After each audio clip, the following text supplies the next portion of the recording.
अरे इज्जत की परवाह वो करता है कि जिसके पास इज्जत हो। जो उघारे घूम रहा है उसको किसी बेइज्जती की जरूरत। हथियारों के सौदागर कभी शांति की बात नहीं कर सकते। टॉर्च बनाने वाली कंपनी कभी पूर्णिमा की उम्मीद नहीं करेगी, हमेशा चाहेगी अमावस्या ही रहे। लगेगी आग तो आएंगे कई घर जद में, यहाँ अकेले हमारा मकान थोड़ी है।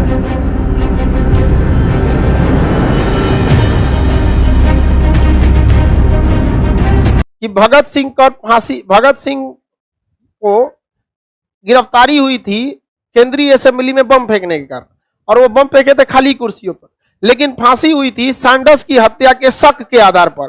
सोचो यार, शक के आधार पर आप 24 घंटा से ज्यादा गिरफ्तार नहीं कर सकते, वहां शक के आधार पर फांसी दे दिया।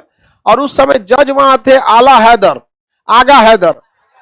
हैदर थे जज लड़ते रह गए वहां पर। आगा हैदर, अब चूंकि 5 जज हैं सब, तो 5 जज में कम से कम 3 सहमत होना चाहिए, तो एक ही भारतीय जज थे आगा हैदर, और 4 गो से फैसला सुना दिया सब कि फांसी दिया जाएगा। आगा हैदर चिल्लाते रह गए, फांसी दे दिया। आगा हैदर ने त्यागपत्र दे दिया, बाहर में जाओ सचराइसर न्यायालय, छोड़ दिया वहां पर। लेकिन आप ये बात बताता है कि कितने ये दूसरे कमीने थे सब यहाँ पर।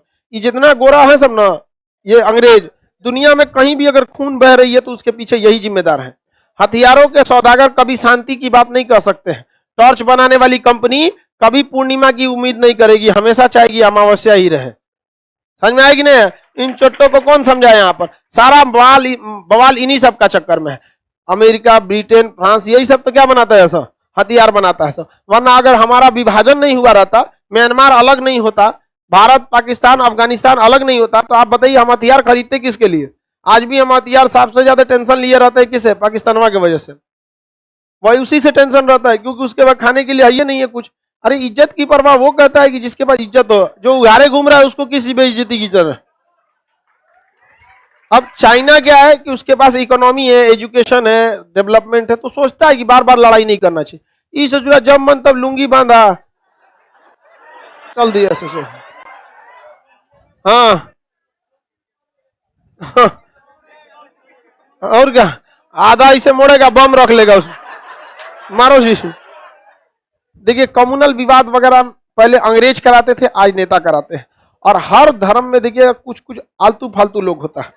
जैसे किसी एक धर्म का कोई धार्मिक स्थल है, यहां से कोई दूसरे धर्म वाले अपने अनुष्ठान करते जा रहे हैं, तो दूसरे धर्म के पास जाओ तो अपना बहुत अच्छा सा कोई धार्मिक गीत बजा लो। हर धर्म में देखिएगा बहुत अच्छे अच्छे धार्मिक गीत होते हैं, उसे आराम से बजा के इस धार्मिक स्थल के पास से आराम से गुजर जाइए, सौहार्दपुर। और ये जिसका जो दूसरे धर्म का धार्मिक स्थल है, यहाँ पानी उनी का व्यवस्था रख दो, तुम्हारे यहां से भी सौहार्द की भावना आ गई, वो भी जगह। लेकिन ना, इसे चुरा कौन हो जाएगा, ई जाएगा तो यहाँ रोक के फुल साउंड में डीजे का उल्टा सीधा गाना बजा दो, या फिर उल्टे सीधे नारेबाजी कर दो। ऐसा ही हो सकता है कि नहीं? दोनों धर्म को मतलब सौहार्दपूर्ण रहना चाहिए। लेकिन पहले गोरे करते थे, अभी ये अंग्रेज नेता करते हैं।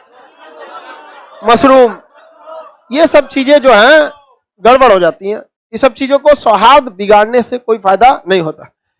राहत इंदौरी साहब क्या कहते हैं?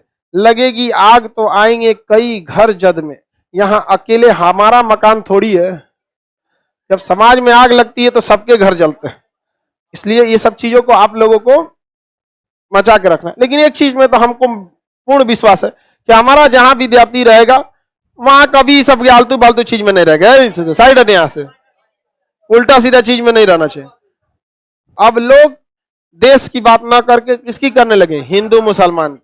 किसकी बात करने लगे? हिंदू मुसलमान की। और धार्मिक चीजों में सेलेक्टेड लोग नहीं, रिजेक्टेड लोग जाते हैं। सेलेक्टेड लोग engineering, medical, UPSC, BPSC, IAS, PCS, business, कहीं चला जाता।